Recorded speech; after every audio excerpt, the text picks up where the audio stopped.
Wheaties presents Joel McCrea in Tales of the Texas Rangers. On stage tonight, transcribed from Hollywood, another in the Wheaties big parade of exciting half-hour presentations.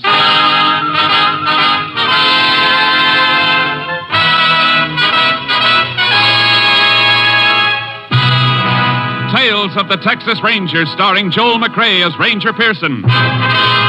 Texas, more than 260,000 square miles, and 50 men who make up the most famous and oldest law enforcement body in North America.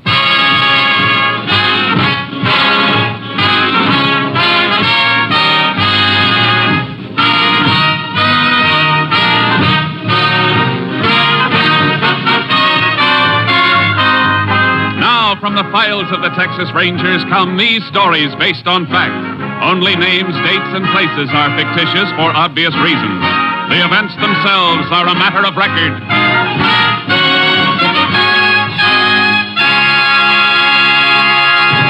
Tonight's case, the broken spur.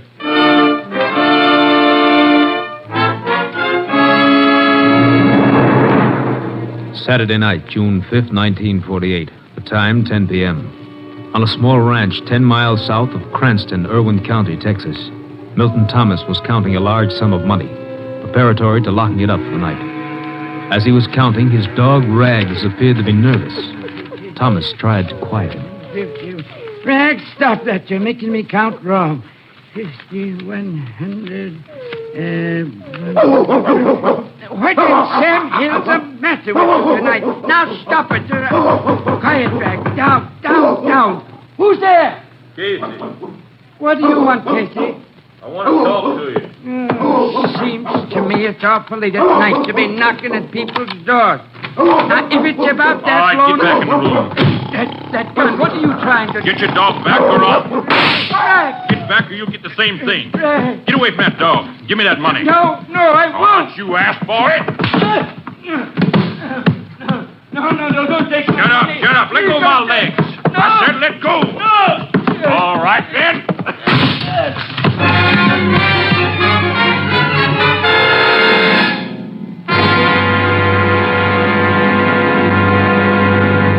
Tales of the Texas Rangers will continue in just a moment. If you've got a job to do tomorrow, partner, get your Wheaties. Sure, Breakfast of Champions is for you, just like it's for Ralph Kiner, pride of the Pittsburgh Pirates. You may not play ball for a living, but whatever your job is tomorrow, you can do it better on a better breakfast. And it's a better breakfast you're starting with Wheaties. There's a whole kernel of wheat in every Wheaties flake. Yes, whole wheat. Good, sound, whole wheat. Plump and ripe and bursting with vitamins and minerals and protein for your vitality, your energy, your working power. So tumble the Wheaties out of the package, pour on the milk, put on the fruit, pick up the spoon, and smile. You're eating good to be feeling good.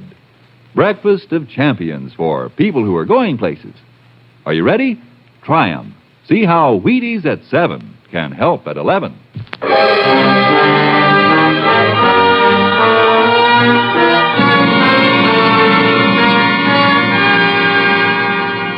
At 10:30 the same night, Milton Thomas's house was discovered on fire.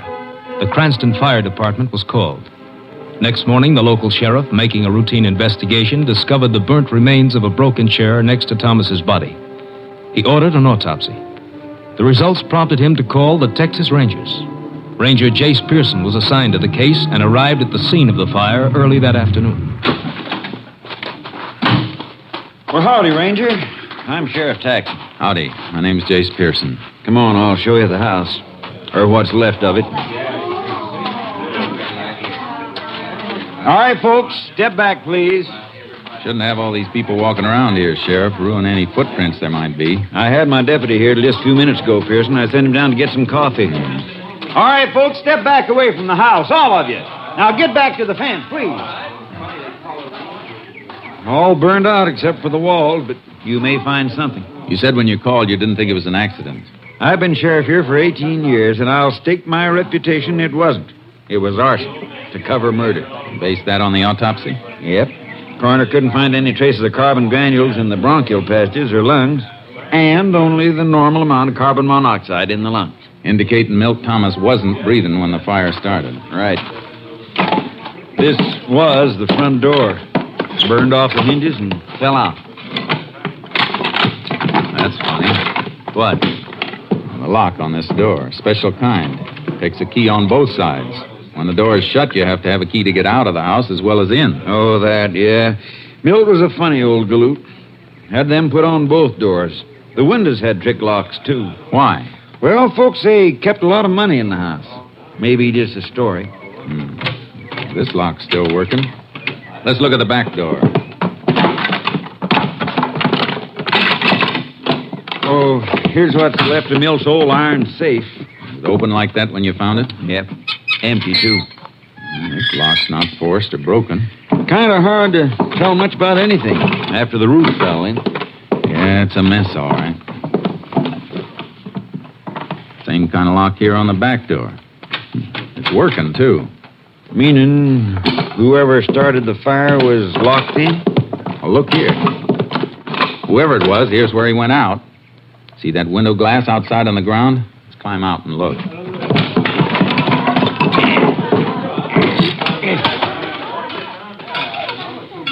See? The heat didn't break it. It's not crazed. It was knocked out from inside. And do you think the killer was trapped inside? Could have been, after he set fire to the place. How about footprints, Sheriff? Oh, there's thousands of them. Volunteer firemen tramping around all during the fire. Wait, here's something. Looks like a spur rowel. That's exactly what it is. Broken off a spur. Right below where the window was. Maybe busted off by a man jumping out the window with his tail feathers on fire? Maybe. I don't envy you none, Pearson. How come? Well, as a clue, the spur rowel's probably mighty important. But what, Sheriff? I was just thinking. There probably ain't over 10 million spurs in the state of Texas with rowels just like the one you got there in your hand. Well, your figure may be a little high, Sheriff, but I get your point. Hey, Jack. Yeah, what do you think you're doing, Jack? What's the matter, Sheriff? You know darn well what's the matter. I told you to keep back. I was just looking around. Well, stop kicking around those ashes. And the rest of you. That's evidence you're tramping on. We didn't mean no harm. Now listen, all of you. It's the last time I'm going to tell you. How'd you like it if we thought one of you was the criminal, coming back to the scene of the crime and deliberately trying to destroy evidence? Oh. Okay, then, get back or get off the property altogether. Books say that's generally not true, Sheriff. Huh? About the criminal in the scene of the crime. Happens only once in 1,000 times. Oh, I know it. I just want to throw a scare into him. I see. Oh, by the way, who was that fellow you were talking to? Him? His name's Casey. Jack Casey.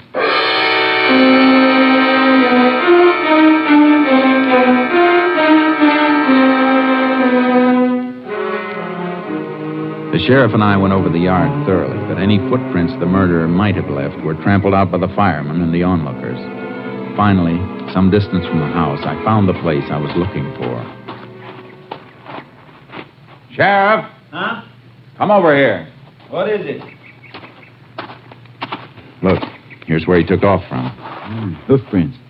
Dug out in an awful hurry, too. And his horse tethered to this tree.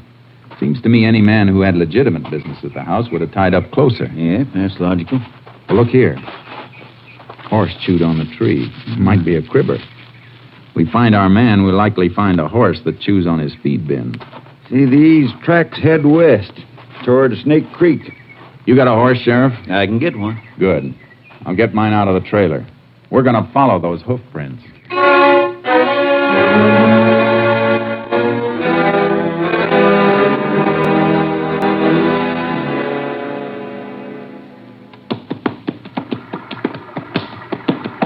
Hold it, Sheriff. Keep your horse off that bank. Why? What's the matter?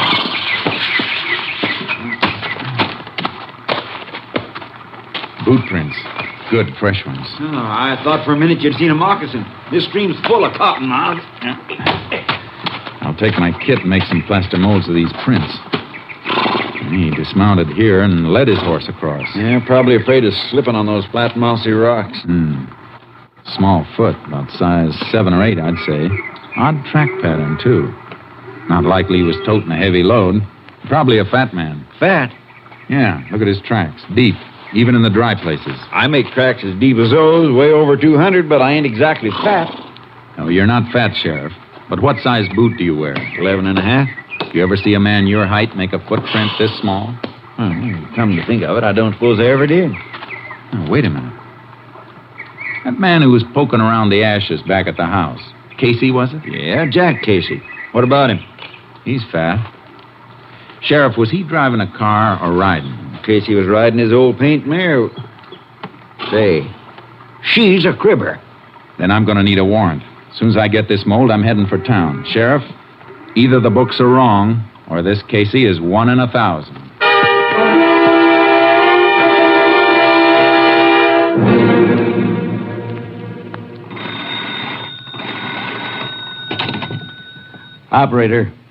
Operator, this is Jack Casey again. What about that call I've been trying to get through for the last hour and a half? Yeah, Money, Texas, the Delta Sawmill Company. I know it's Sunday, but somebody's bound to be. Who's that? Oh, Jack! What are you doing with that gun?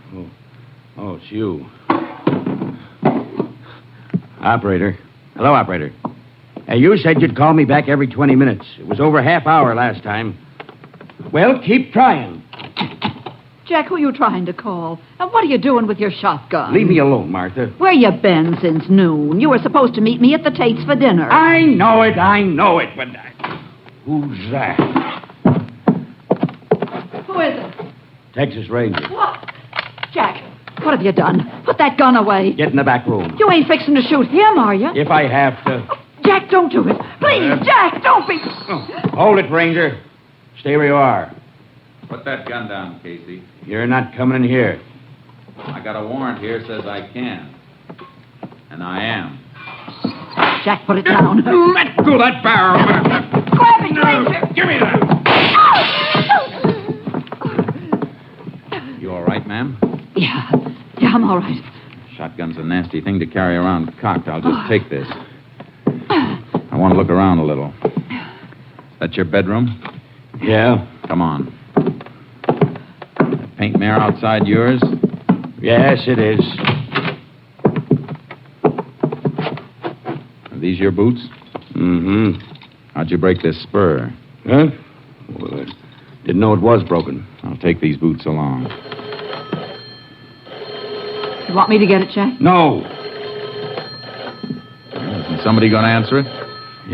Yeah, sure. Hello? What? Never mind, cancel it. You better come along with me, Casey. What's this all about, Ranger? Where are you taking Jack? He thinks somebody killed Milt Thomas. To be exact, he thinks I did. No. You seem to know some of the answers. Some of them. Before we go, Ranger, I'd like to ask you one question. Sure. What time did this so-called murder take place? About 10 o'clock last night. 10 o'clock. Why, that's I'll when we were... handle this, Martha. Suppose I can prove where I was last night. We're just as anxious to prove a man innocent as guilty, Casey. Do you have any witnesses? About 300 of them. At 10 o'clock last night, I was sitting in the Cranston High School auditorium watching my niece graduate.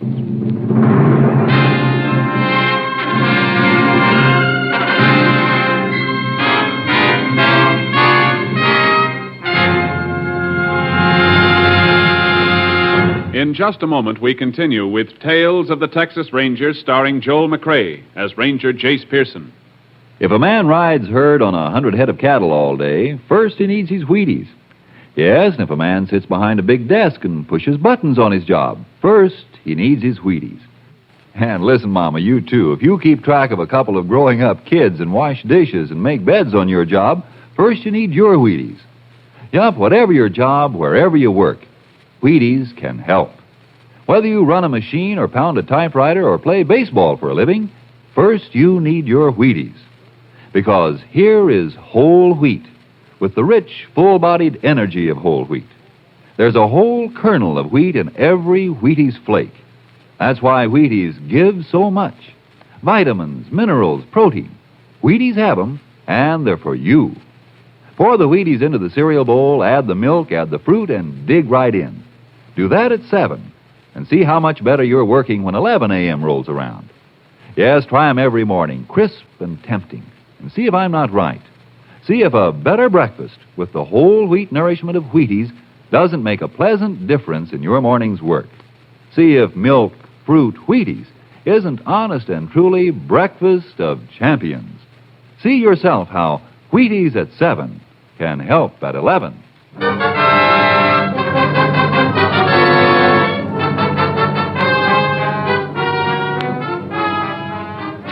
Casey stuck to the alibi that he'd been at the graduation the night before, but I already had enough evidence to take him in.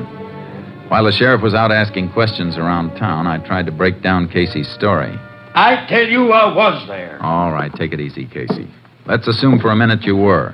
And how do you account for the boot prints made by your boots and found near the scene of the crime? Lots of people wear boots.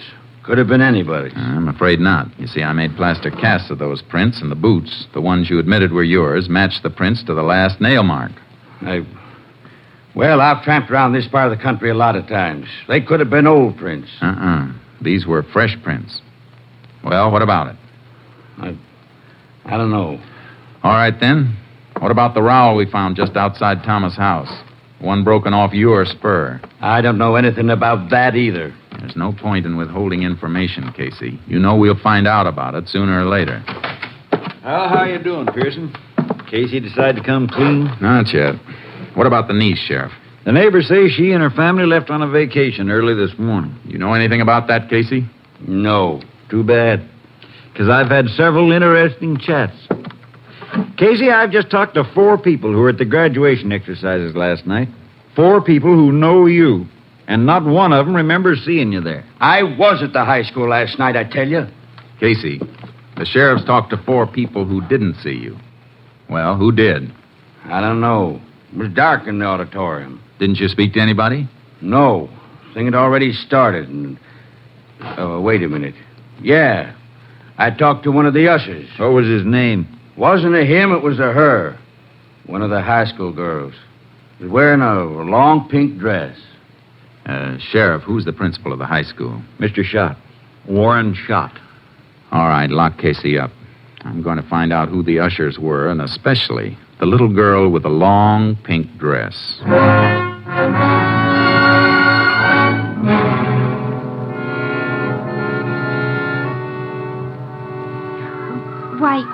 Why, yes, sir. I remember Mr. Casey being there with Mrs. Casey. Are you sure, LMA? This is very important. Well, sure, I'm sure. They came in late and had to wait until the invocation was over. And then he asked for an aisle seat. He said he couldn't climb over people. He's so... well, you know. Yeah, I know. And he didn't leave at any time during the exercises? Not until near the end. They left just before the recessional while everybody was standing and singing the class song. What time was that? Oh, a few minutes before 11. All right. Thank you very much. Goodbye. Was I any help, Ranger? Yes, LMA. You were a big help.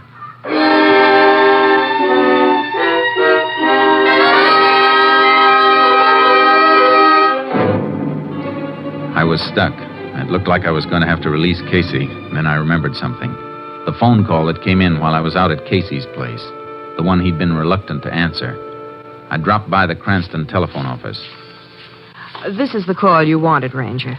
What was it? Mr. Jack Casey placed a call to the Delta Sawmill Company in Monee, Texas at 2:22 p.m. today. There was no answer, and when the Monee operator did get through, she called back at 3:40. But Mr. Casey had canceled it. Do you know who the call was for? Yes, sir. It was person to person to Mr. Ben Casey. Ben Casey? Mr. Jack Casey's son. Son? Well, do you know him? I used to. When? Well, we went to high school together. Some of my girlfriends and I used to go places with Ben's bunch, but my mother made me stop. She said he wasn't the kind of boy that girls should run around with. I see. And he finally left home. Couldn't get along with his stepmother. Oh, then Mrs. Casey's not his mother. Oh, no, Ranger. They used to fight. Oh. Go on. This may be very important. Well, I heard that she and Ben fought all the time, and then one day after they had a big fight, Ben packed up and left. Well, when was this? I reckon it was a couple of years ago. He went down to Monee then and got a job at that sawmill there. What does this Ben look like? He's a spitting image of his father and just as fat, too. Have you seen him lately? I saw him at the bus station. His father came and picked him up. When? Let's see, day before yesterday. Friday.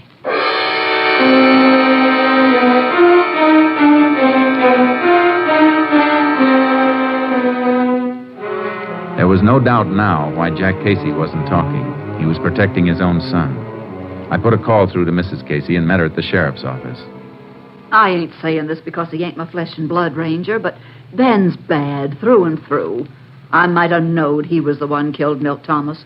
Mrs. Casey, tell me about Ben. He came in Friday, didn't he? Yeah. Come in on the bus and stayed over Saturday. He wanted to borrow money.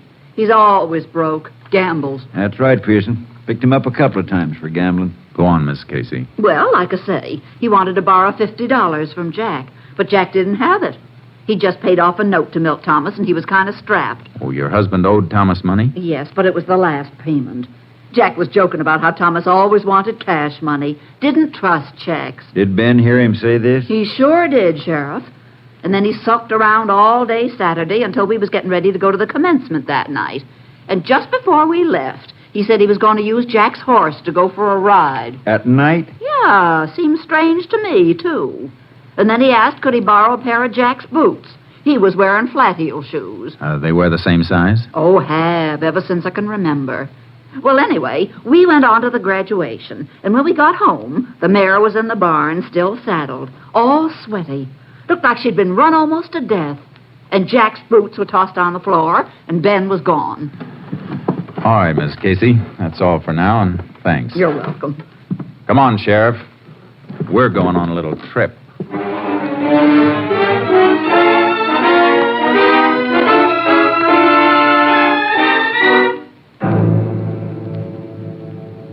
Sheriff Taxon and I piled into my car and headed for Monee. As soon as we got out on the highway, I put in a call to my headquarters.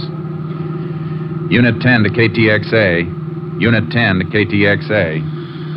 KTXA to Unit 10. Go ahead, Unit 10. Unit 10 leaving Cranston State Highway 22 en route to Monee. Investigating murder suspect believed in vicinity of Delta Sawmill. Will keep KTXA informed. Unit 10, 10-4. Okay. KTXA, Austin. KTXA, Sheriff, Austin, the you know young Casey by sight, don't you? I watched him grow up. Good.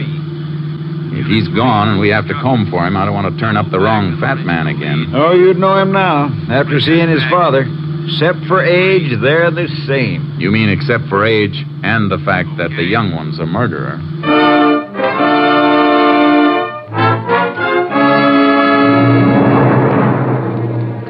When we reached the sawmill, the moon was up. A full moon. There was a light burning through the window of one shack at the edge of the camp. We pulled up there and got out of the car and went in.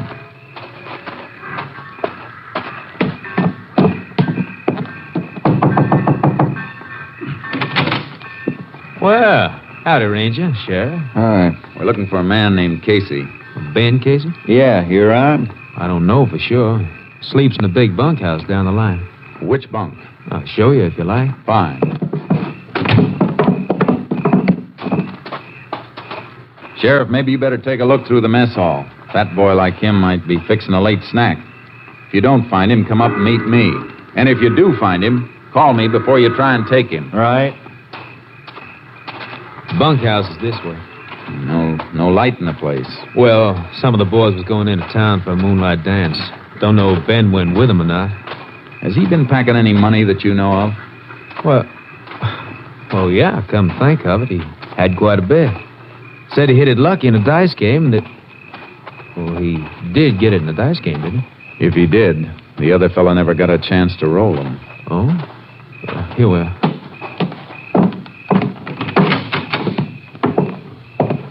I'll light this lamp for you. Ben sleeps in that third bunk on the right. Thanks. I'll wait for him. All right, I'll get back to my books and just entering a shipment that's being hauled out tonight. That's why you found me working. Go ahead. But if you see Casey, don't mention I'm here. The foreman went back to his shack, and I ripped Ben Casey's bunk apart. There was nothing in the bunk or the covering. I dragged a footlocker out from underneath and was bending over it when... All right, Ranger. Up with it, and don't turn around. They're up. What are you doing here? If you're Ben Casey, you know what I'm doing. This is the end of the road, boy. I'll take that lantern. I'd be careful with that, Ben. Remember what happened the last time you dropped a lantern? You're pretty smart, ain't you, mister? But I'm smart, too. Here's a present for you.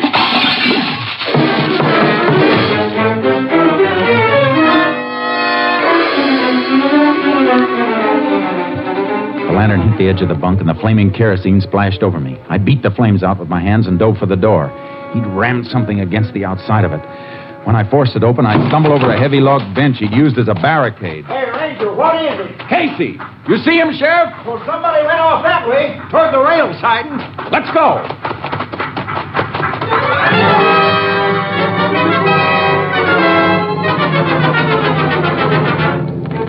We spotted him swinging up the side of a flat car as the train hit the main line and started to roll. We grabbed onto one of the last cars and scrambled to the top and started to work our way forward. There he is, about 5 cars ahead. I can't see him. Kerosene scorched my eyes. He can see us, all right. He's shooting. Drop flat. We'll crawl up on him. He can't go any farther than the length of the train. There he goes. He's jumping. I see him. I'm going after him. Well, I'm coming with you. He's breaking for the wheel.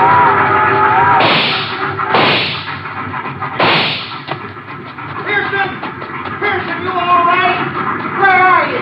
Get down, Sheriff. Drop.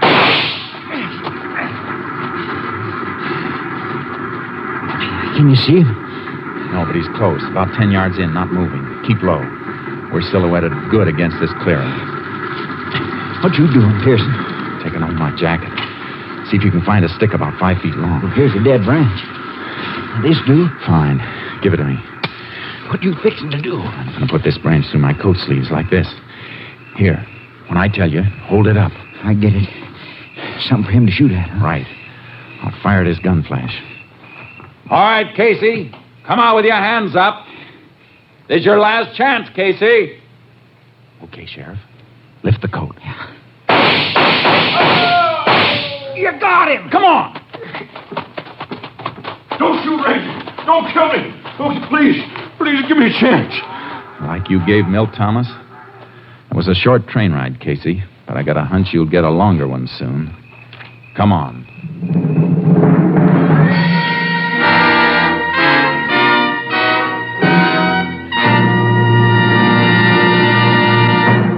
Ben Casey confessed to the murder of Milt Thomas.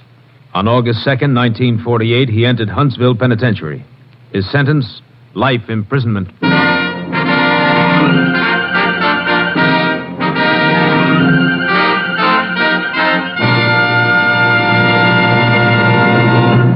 Joel McCrea, that was a great show tonight. Wheaties and I are proud of you. Thank you, Frank. I like to please the customers. Well, now, so do I. Take Wheaties, for instance. Frank, are you going to say that Wheaties taste good? Well, yes, I was going to touch on that. And are you going to say that Wheaties are good for people? Yes, I was going to say just that. Anything else? Well, no, I guess that just about covers it, Joel, except... Except telling people to get some. That's it. How'd you know? Well, that's easy, Frank. I'm a Wheaties eater myself. You hear that, folks? You, too, can be a Wheaties eater. As early as tomorrow morning. Breakfast of champions, you know. Get some. Next week, Joel McCrea in another authentic reenactment of a case from the files of the Texas Rangers. This story was transcribed and adapted by David Bruce and was produced and directed by Stacy Keach. Hal Gibney speaking. And this is the Wheaties man, Frank Martin, inviting you to listen Monday night to Frank Lovejoy and Night Beat on the Wheaties Big Parade. See you then.